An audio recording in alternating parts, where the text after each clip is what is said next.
Avoidants absolutely fear being controlled in a relationship. They fear losing their independence. They fear being controlled by their partner, which is pretty ironic considering they're actually the ones that control the relationship. This core fear of being controlled and losing their independence goes back to childhood. This is a person that was emotionally neglected by their parents or caretakers. But in addition to that neglect, they often experienced a parent that was smothering, a parent that actually leaned on them to regulate their own emotions, put them in an adult role too early. This actually is a form of emotional neglect because as a child, the avoidant is having to cater to the needs of a parent while getting their own emotions neglected, while getting their own needs dismissed. So what they learn to do is associate emotional closeness with losing your independence, with losing your autonomy. Now, they also learned in childhood that you can only rely on yourself for your own emotional needs. If you rely on anybody else, they're going to disappoint you, reject you, perhaps even outright abandon you. And that belief can come even without a controlling parent. So they learn to fear that closeness because they think they're going to lose themselves. So when a partner exerts any kind of expectations, wants, needs, expresses a desire for communication or follow through or spending time together, the avoidant, especially if they're a dismissive avoidant or a fearful avoidant that leans heavily dismissive, they will take that as controlling. This person's trying to take my freedom from me. They're trying to control me as to what I do. They want to spend more time together. They want me to communicate more. They want me to show up. They want me to use words of affection. They want me to be more physically intimate, etc., etc. It's controlling in their eyes. This will trigger their fears, and they can often pull away, completely deactivate, and then discard a partner when they feel they're being controlled by the other person's expectations, even if those expectations are truly just the bare minimum.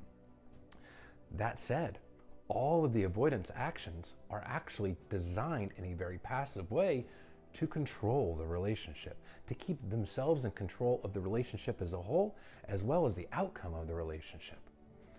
By being busy, by not communicating as frequently and controlling the pace of the communication, not responding to texts for hours or days, canceling on plans, withholding physical intimacy. There's lots of very different subtle ways that the avoidant actually exerts control, because that way they get to control the relationship. They get to control it by keeping their partner at an emotional arm's length. They often will gaslight a partner. Gaslighting is planting the seeds of doubt in the other person's mind so that person doubts their perception of events and reality.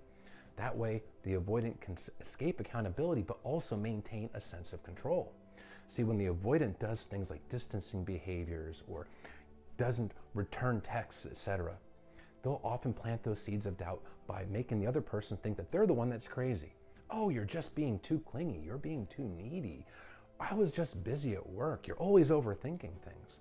Making the other person think that they're the problem. But if they get the other person to think that they're the problem, not only are they avoiding accountability, they're really exerting control over that person and controlling the relationship as a whole. Even after the relationship ends and the avoidant ends it and the other person's shattered and heartbroken, the avoidant will often breadcrumb the other person. Yes, they want that validation to know that they're still wanted, but that breadcrumbing that keeps the other person on the hook still helps the avoidant feel like they are in control. They still have this person wanting them. They could have them back at any time that they want. It helps them feel that sense of control that they never had as a kid. Because as a kid, they didn't have that control, which is why they crave it so much as an adult. Especially with that fear of losing themselves and losing their autonomy. By being in the position of constant control, they always preserve their independence and preserve their individual autonomy. Unfortunately, what it does is it creates failed relationships, and it actually creates loneliness for the avoidant.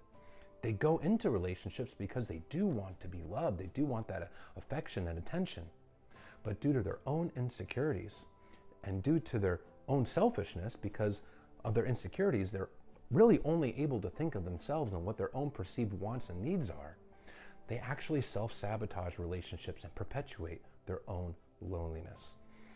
If you expressed wants or needs, if you expressed desires or things that you wanted the avoidant to show up and do in the relationship, and you were told that it was needy, controlling, it's not that it was needy or controlling. It's what worked for you. It's your boundaries. It's your expectations.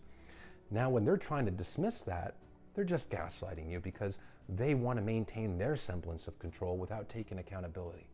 Don't blame yourself for that.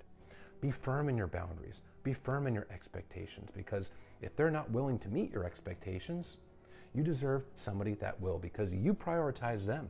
You care about their wants, needs, and feelings, and you deserve somebody that cares about your wants, needs, feelings, and boundaries in return. Don't sell yourself short. Now, understand, you're probably not being controlling by expressing in a kind and empathetic way what your needs are, but they are being controlling by withholding from the relationship, by controlling the pace, and by gaslighting you. So keep your boundaries.